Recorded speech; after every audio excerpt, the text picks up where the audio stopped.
G'day and welcome to Aussie Vision. We are talking about Eesti Laul and the first quarterfinal from Estonia's national final and the first national final of the year.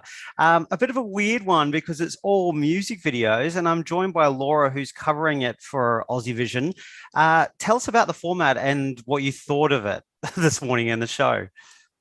Hey, everybody. So the format this morning was 10 music videos in the quarterfinal, with 5 of them qualifying. We had 3 qualifiers voted by the public and 2 voted by the juries.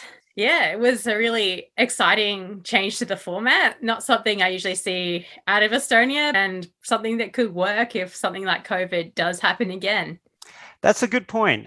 Even though I think it's a bit like kind of weird to have just the artist sitting there watching music videos like the rest of us at home, I guess it just means we can get through all these quarterfinals, pick the best 20 songs for the semifinals, and move on from there.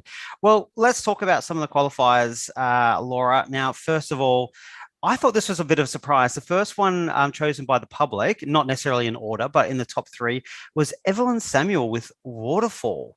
What do you think about that? I personally didn't think it was a huge surprise to me, because she is a very well-respected, well-regarded name in the Estonian music industry. She's represented Estonia before in Eurovision in 1999 with Diamond of Night, and she's also had musical theatre work in addition to all of her participations in Estonian pre-selections and her musical careers. So I can absolutely see why she got chosen by the public as one of the top qualifiers.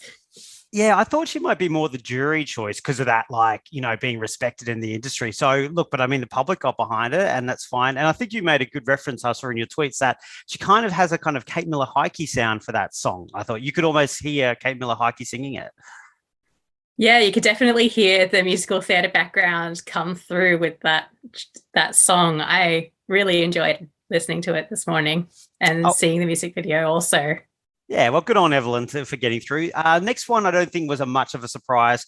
2015 Eurovision competitor Stig Rästa, who went with Goodbye to Yesterday back in 2015 in Vienna. He got through with Interstellar. What did you think of that song? I thought it was a really strong, really polished, sleek pop song. It was absolutely no surprise to me that it got through. I thought it would have been safe as houses, and sure enough, it was. I think he did a really good job. There were parts of that song, especially in the choruses and towards the end, which have a really nice anthemic feel to them, which could also work well for the live performances. Yeah, what did you think about it? Yeah, I felt like at first I was a little disappointed because I wanted something I thought Stig was going to bring something massive, and it's pretty simple, but the more you hear it, the more you like it, and I think it will work better live. Actually, I agree there. It sounded to me some kind of like somewhere between Coldplay and Shepherd, maybe an album track of theirs, so this mixed together with a bit of a little 80s vibe there as well. Was I was like, kill that. But I do think it was very polished. It really popped in that recap. I think it was easily the best overall package probably delivered out of the 10 songs. So no surprise whatsoever. Always good to see Stig through as well. All right, let's totally agree. The third one, Rock. Not the last time I think we'll see Rock in national finals this year. I'm probably pronouncing this wrong, but Boamadu got through the Rock group. Thoughts on that?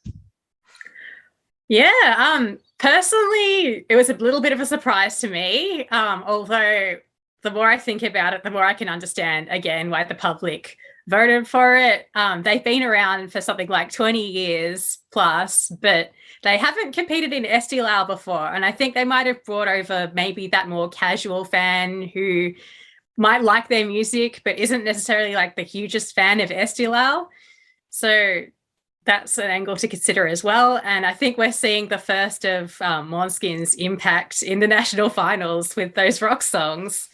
Definitely. I think for like a kind of a heavier rock song, I think it was quite melodic, easy to catch on to, quite enjoyable. I mean, I don't mind a bit of rock, but it has to be, particularly in a national final format, something that's a competitive song. And I thought it was. I thought it was a pretty. Yeah, It I was. thought it was too. Yeah, I surprisingly liked it, and I think I had it in. I definitely had it in my top 5 for sure. So, Yeah, good to see it through. And I think it also stood out because there's a lot of, I guess, generic Estonian mid-tempo songs, and then you had that, so it kind of cut above the rest, I think, for people to remember it as well.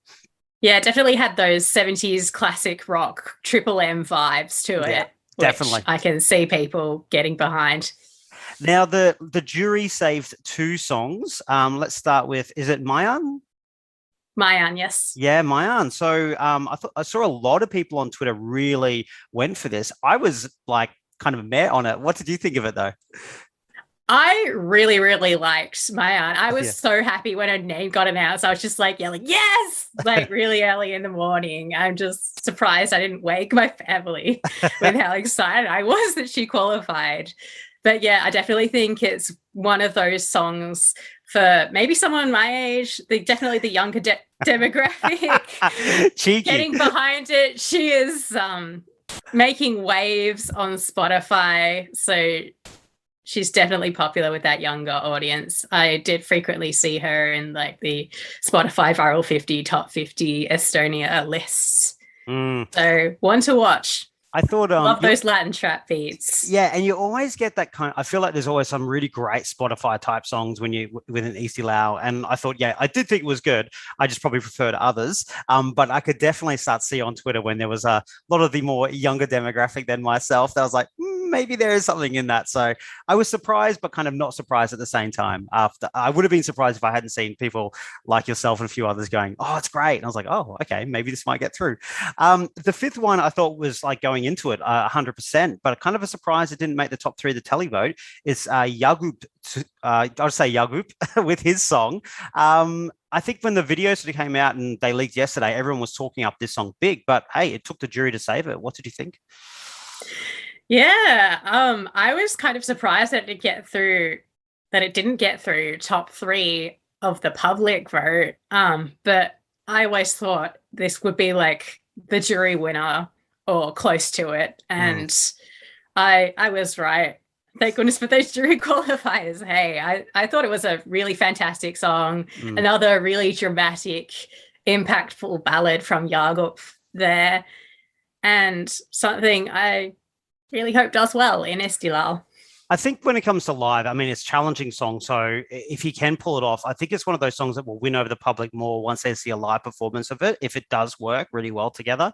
Because I guess as a song, it's not really, I guess, that palatable as a, kind of general pop song coming through. So maybe that's why, but maybe in the lives it might do a bit better. All right, so those are the 5 that got through. Out of the ones that missed out, any major surprises for you? Yeah, I gotta say, I was a bit surprised to not see Traffic qualify, given how famous they are in Estonia. It looks like Traffic got run over there. Yeah, I was same as well. Like, I think just because of how big they are, I thought they would have been in that top 3 from the public. So I didn't think it was an amazing song. I thought their last song they did a couple of years ago was way better, but it still wasn't bad. I kind of forgot about it. And then when I did the recap, I was like, oh, it wasn't actually that bad. The only thing I really remembered from it was Uku Saviste turning up at the end of the video. Yeah, it's always a bit of a warning sign when you kind of remember the video more than you remember the song. So that's something to be careful of as well. And who knows, maybe the public got sick of them. Yeah, I know. We've had enough Uku and Eesti Laul over the years. I was a bit sad about Little Mess.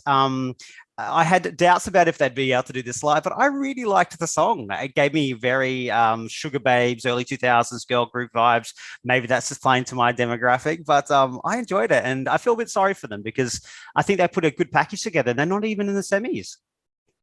Yeah, it sucks that they didn't qualify. I know I was picking up similar, like, Atomic Kitten vibes from, like, it sounded like one of their B-sides anyway.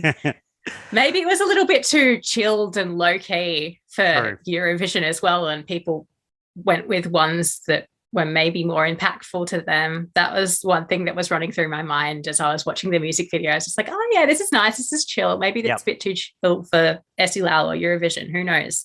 Because I would but it's a shame to see them get robbed like twice. Yeah.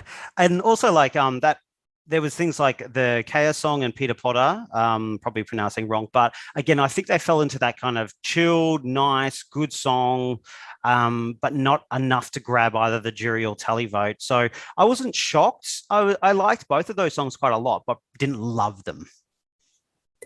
Yeah, out of those two, I reckon I was probably more surprised at Peter Põder. I thought like maybe the public would take more of a chance on a newcomer, but I think it also suffered from being one of the many like boys with emotions, shall we say, in this particular quarterfinal. And I believe he was right before Stig in the running order as well. So I think that would have impacted him a lot and his chances. And I have to say, probably the one I'm least surprised and the only one we haven't spoken about is Fiona and Me with Feel Like This, the Comic Sans video. It wasn't the worst thing we've ever heard, but as soon as it came up, I'm like, well, that's not qualifying. Yeah, as soon as I saw it, I was like, this isn't qualifying, but I love it for what it is. It's kind of a bit of am I allowed to swear? No. Oh, okay. Well, I'm imagining I can try and imagine what you might be trying to say. Yeah, like one of those things that get posted on the internet and it's a little bit crap, but people enjoy it. Well, look, that's the first quarterfinal. I quite enjoyed the show. Nice hour. It felt quite snappy. Not sure about the hosting skills of our Eurovision winner. What's his name again? Tanel Padar. Yes. Yeah, I think he'll improve. He was looking at his notes a lot. It was like this the whole time. So I hope he gets better. Yeah. Oh, well. I hope so. I hope so too. I think Inez outshone him a little bit during the show, but I did really enjoy the nice, quick, snappy format. It was just like song, song, song, song, song. Yep. Not too much waffling, not too much filler content. It was just go, go, go. And I really enjoyed that. Yeah, same. I'm actually looking forward to the rest of the quarterfinals now. And look, I think from looking at some of these songs that are missed out, they're the type of songs I expect in the semi-final. So I think we're actually going to get a pretty strong 20 that eventually we see live in February. It's quite a while away. So interesting format, but we'll see how it all goes next week. Laura, thanks so much for joining us. And looking forward to next week's quarterfinal number 2. Thank you so much. Pleasure to be here. Thanks for having me. See you later. See you later.